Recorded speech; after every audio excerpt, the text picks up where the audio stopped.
My name is Molly. I'm 32 and married to Justin, who is 35 and works in an office. I work from home as a freelance fashion designer. My work was a bit up and down at first, but then I got a big project with a great paycheck. With that money, Justin and I moved into a fancy high-rise apartment. Since I wanted to live in such a nice place, I agreed to cover the rent myself. Justin was really happy about the new apartment, and I thought our future looked bright, but then something unexpected happened. One day, Justin brought his 65-year-old mother, Betty, to our apartment. Her husband had died 3 years ago, and she had been living alone since then. Hi, Molly. Hi, Betty. It's been a while. What's up? Well, she wants to move in with us, Justin said awkwardly. Why? To my surprise, Justin explained that Betty's house was old and falling apart. She didn't have much money and needed a temporary place to stay. Oh, I see. I understood but wasn't thrilled. I thought of our apartment as our cozy space, and since I didn't know Betty well, she felt like a stranger. I was hesitant about having her move in. Her house is in bad shape. I'll help her find a new place soon. Justin begged me to agree. Okay. I agreed, thinking it would be for a short time. Betty moved in a month later. Thank you so much for letting me stay in this amazing apartment. No problem. Make yourself at home. I greeted her with a polite smile, though it felt forced. Sorry to ask right away, but could I borrow some money? Huh? Money? After Betty had just settled into her room, she asked me for a loan. I was surprised by how direct she was. Yes, I've been seeing the doctor a lot lately, and it's been expensive. I just need a little help, please. How much do you need? About $300 for now. Considering her age and possible health issues, I understood that medical expenses might be high. Okay, I took $650 from my purse and gave it to her. Later, Justin asked me for advice, and I felt uneasy, wondering if it had something to do with Betty. You know, we should get a new car. I was so surprised I nearly fell off my chair. What do you mean? We bought a car just 2 years ago. But it's too small. We need a bigger one. I didn't see why size mattered. The car was fine for the two of us, or 3, if we included Betty. Why did the size matter so much? I mean, my mom doesn't like it. Why? I don't understand. I didn't understand why Betty was complaining about a car that wasn't even hers. She wants a fancier car, like a Mercedes. Huh? I was completely confused. What a ridiculous idea. We can't afford a car like that. Who has the money to buy a new car just because someone doesn't like the old one? Does Betty even have a driver's license? I'm not buying an expensive car. Tell her no. I quickly turned down the idea. I couldn't see why Betty cared about the car. Then Betty asked me for more money. My medical bills have gotten even higher, and I'm behind on payments. Can you help me again? Should I be worried about your health? I asked her. Betty paused for a moment and said, Not really. I'm just feeling a bit down and having trouble sleeping. Therapy is really expensive. I'm really sorry. I understand. So how much do you need? About $1,000 for now. $1,000. I was taken aback. I didn't know much about therapy, but that seemed like a lot. I'm sorry, my insurance only covers a limited number of sessions. After that, I have to pay half the cost. Okay, I'll get it for you by tomorrow. Even though I was shocked by the amount, I tried to accept that therapy could be costly, but Betty kept coming up with new reasons for needing money, like medical bills and travel costs to visit sick friends. When I realized the total had exceeded $5,000, I was starting to get really frustrated, even though my job was going well. Then I noticed something odd. I decided to peek into Betty's room one day. What? I saw designer bags and wallets neatly arranged on the wall shelf in Betty's room. I was stunned. She had been borrowing money from me, claiming she was broke. But here she was with expensive items. I started to doubt the truth about her medical bills. A month later, Betty came to me asking for more money. Can you please wait? She said, almost angrily. I decided it was time to confront her. So I called Justin, who seemed unaware of what was happening. I need to ask you about Betty. What's she using the money for? Wait, what's going on, Melly? Justin had no idea what I was talking about. For my therapy sessions, prescriptions, and, Betty mumbled, not just those. Right. You've been buying designer clothes, bags, and other expensive things. Are you really seeing a therapist? Of course. Then show me the receipts. You must have them, right? When I pressed her with this direct question, she couldn't come up with a response. It became clear to me that she wasn't using the money for her health but for other things.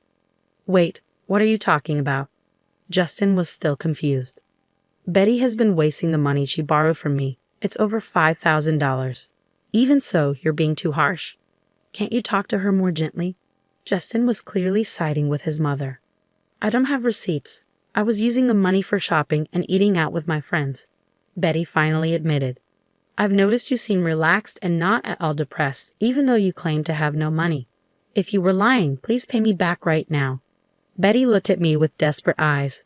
Wait, I can't come up with that much money right away. I've had enough, I said, pointing at her room. You have so many designer items. Sell them all if you need to, or move out.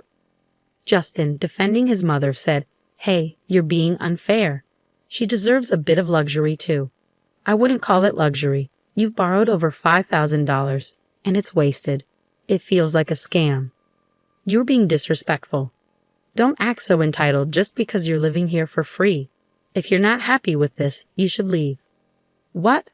That's nonsense. I was furious, almost ready to explode. I glared at him with intense anger. Did I say anything wrong? You're the one who brought Betty here. You just stay at home and do nothing. Who do you think made it possible for you to live in this nice apartment?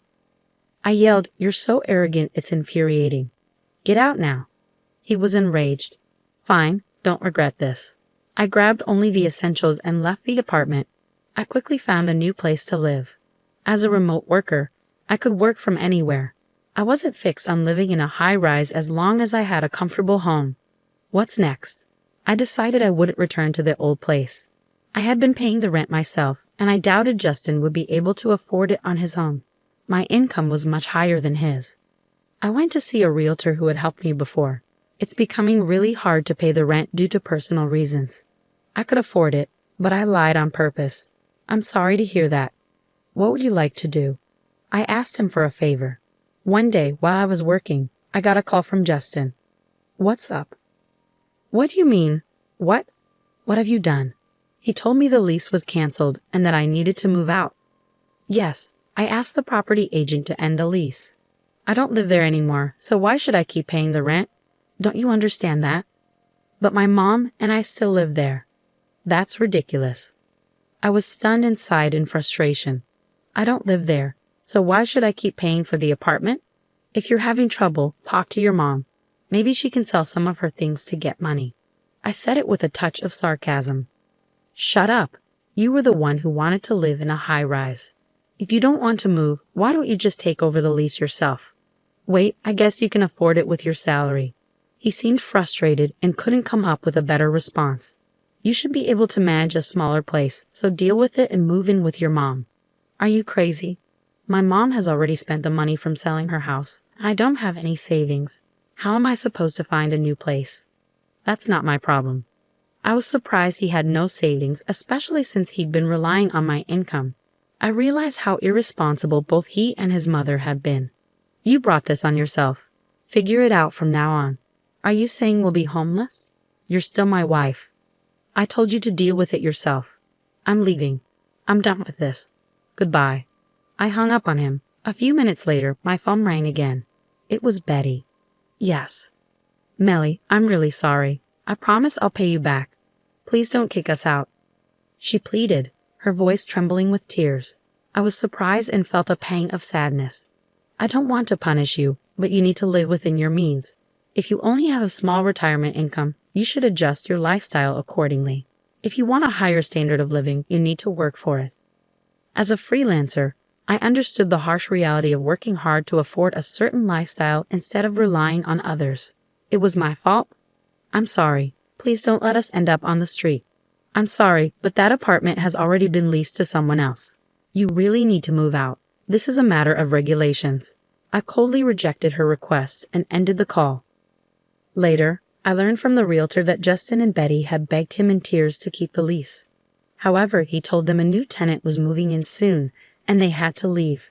Even if they had stayed, Justin's salary would have barely covered the rent, leaving them unable to afford anything else. It was absurd for them to rely on me while I was paying the rent. His stubbornness had led to this situation. I heard from acquaintances that Justin and Betty couldn't find a new apartment. They were moving from motel to motel because Justin didn't have enough money for the broker's fee or deposit, and no one was willing to be his guarantor. Although he could have used a guarantor service, he still needed the money for the fees and deposit. Betty's short work history meant her Social Security didn't provide much. They were even struggling to afford food. They had brought all this trouble upon themselves.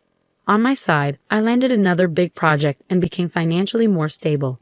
Looking back on our marriage, I realized that relying too much on one partner, whether financially or otherwise, is not sustainable. When one person depends completely on the other, it can lead to major problems when things fall apart. As a result, Justin and I ended up separating and eventually divorced. Our feelings for each other had faded, and there was no reason to stay together. Now that we're no longer together, I feel a sense of relief. If I decide to marry again, I'll be more careful in choosing the right partner. The divorce gave me valuable insights and new perspectives on life.